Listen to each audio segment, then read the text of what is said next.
Once upon a morning, love is in the air. Nag-tweet mula sa tatlong couples na super in love. Subaybayan natin ang story of love ng new parents na sina Danica at Mark Pingris. Kikiligin tayo sa love story ng sexy couple na sina Rafael Rosel and Malaya. At mabibinig kayo sa long and lasting love ni Kuya Kim at wife Feli Atienza. Iligan FM ng drama ngayong umaga. May pangalaman pa. How to make chocolate pizza. Madidiscover niyo na. Dito lang sa Boy And Chris. Kaibigan, simula na ang umaga. Simula ng saya, kaya sama ka na. Dito lamang po sa Boy And Chris, good morning! Good morning. Alright. Alam mo, Ngayong umaga, anong meron tayo? pag nakakapiling mo yung mga taong nagmamahalan at nag-i-inspire sa isa't isa to be better people, na-inspire ka rin talagang umibig, di ba? Ang sarap ng pakiramdam. Dapat nakikita mo ang pagmamahal para maramdaman mo rin.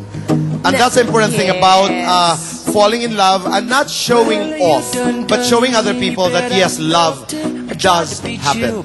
No, and the nice thing, boy, is kasi, di ba, sa showbiz, ang nangyayari, you focus on sino yung nag-aaway, sino yung naghihiwalay, kanino yung may conflict. And not celebrating the good. Pero dapat nga, sineselebrate natin yung mga tumatagal ang pagmamahalan. Tama ka dyan. Kaya, simulan Yan na ang natin. gagawin natin ngayong umaga dito sa Boy and Chris. Let's start. Ito yung mga love story nila.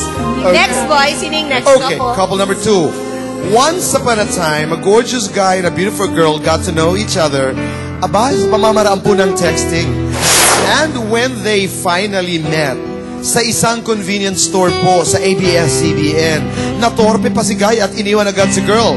Pero ang texting po ay nagpatuloy. Napunta sa date at ngayon, napunta na po sa exclusive dating. What could be there ever after? Mga kaibigan, Rafi Rosel and Malaya Lewandowski. Good morning. Good morning. Welcome! Okay. Once upon a time, they met. Sarap. Exciting ito. Maglalaro tayo ng basketball, magsasayawan, magkukwentuhan, magkakantahan tayo ngayong umaga. Para ipakita lamang sa sambayanan, mga kaibigan, na dapat ang masaya ay ipinapakita para mas maging masaya ang buhay. Lahat ng ito, mga kaibigan, magaganap dito lamang po sa Boy And Chris.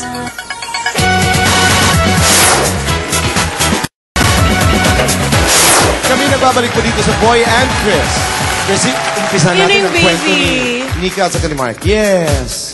He's mabait, ah. Sino? Si Mark o ang baby? The baby. Ah, the baby. Both, actually. Nika, anong full name ng baby nyo? Full name niya is Jean-Michel Jean-Michel. Okay, anong maging nickname niya? Mick. Mick lang biglang Mick. Mick. M-I-C. Ah, okay, cute. Ang ganda. Anong mga nabago sa inyong buhay? Ikaw, Mark. Dahil sa Sa baby. akin, mas napuyat ako. Napuyat ka. Bakit? At saka modulated Pag-aalaga. na ngayon ang boses Oo. mo. Pag-aalaga. Pagpapalit ng damit sa gabi. Mga 3 a.m. or 5. Ganun kayo ka-involved? Yeah, ako I'm yung really nagpapalit ng impressed. Pampers minsan. Wow. Ikipag-agawan siya sa akin. Like, gusto niya siya yung mag-change ng diaper. Tapos, siya nagka-cut ng nails ng baby. Galing. Ang Nagpapaligo din siya. tapang. Galing. Mark, naging maseryoso ka sa buhay? Oo, In the last seryoso. 2 months? Talaga. Di ba nakikita ko sa mukha mo?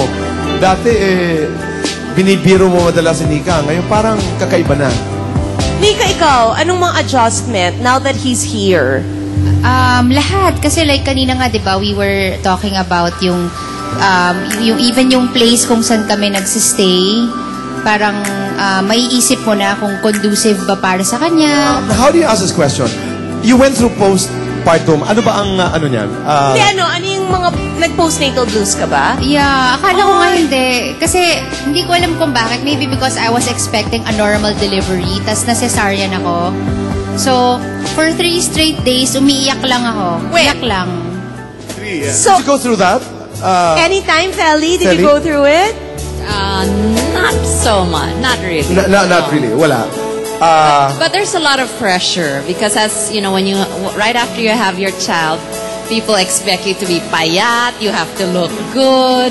People You or your wanna- husband or Kim? I think Kim too, no? I think that's Ikaw. implied. That's implied. Pero I never expressed it because I knew exactly her space. Alam ko na medyo madidepress ito eh. So, at nag-usap na kami. Sabi niya, now that I'm pregnant, Kim, I want us to be a team. I don't want you to make any comments about my looks.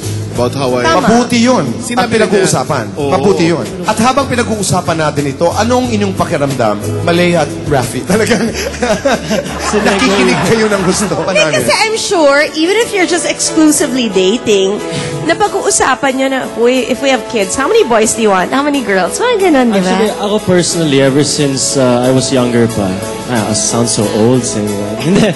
When I was younger, I always look at my dad, my mom, or my other friends na may baby na, and there's this look in their eyes na parang nagbago sila. They saw something that people who don't have a child na nakita na nila, and I can't wait for that day for me to come, for that day to come para sa akin. I'll get there. I'll get there, Ika. So, yeah. Nika, anong mga plans for the binyag? Meron na ba? Kasi Baka di ba this- you're Christian, so it's dedication, Yeah, tama ba ako? dedication. Kailan? Maybe this October October. na. Pagdating- Kasi yung dad din niya uuwi ulit dito to visit Ah, them. oh, nice. So Okay. naisip namin, isabay natin. Kasi sayang 1 week lang sila dito eh. Just like to see him lang talaga. Okay, meron tayong mga tanong na Which will be asked by the girls. sagutin. Okay. Oo, the girls will ask hard to answer questions. The boys have to shoot here, this teeny tiny one. Okay. Rafi muna. Rafi, okay. So Malaya gets to ask the first question. Yeah. Question muna. Okay, before it was us, who was your female celebrity crush? Okay. Pag na-shoot, pwedeng hindi sagutin. Okay, go. Okay, o sino? It was Vina Morales. Crush na si Vina. Yeah, Cute 'cause- naman. Because she can dance and she can sing, and she So moves si well. Vina, We okay. didn't know that, ha? Hindi na mula At least we're Thank you, Rafi. Next. Go, Kim! Kim, ikaw na, Kim. At ang tanong mula kay Feli ay... Anong part ng body ko ang gusto mong ipaayos? At bakit? Oh, what? Is there anything? Actually, from the head to the ankles, okay. But kung merong toe fix, siguro just the toes. Yun, just the toes. Her toes. I have a fetish for toes. Feli's toes naman are nice, but they can be nicer. Okay. Mark, ikaw. Nika, the question. Okay. Sandali lamang, walang practice. Sino sa mga nalink sa akin or past boyfriends ko ang pinagselosan mo? Okay. Mark. O, see? Galing naman. He does it for a living, boy. But you have to answer na rin. Wala. Wala daw. Wala talaga, promise. Meron. O, meron. Sino nga? Kasi yung huling niya, ex niya, yun na yun. Sino nga? Sino daw yung Yung last? kapangalan niya. Okay, let's go next. Okay, next. Everybody has to answer this.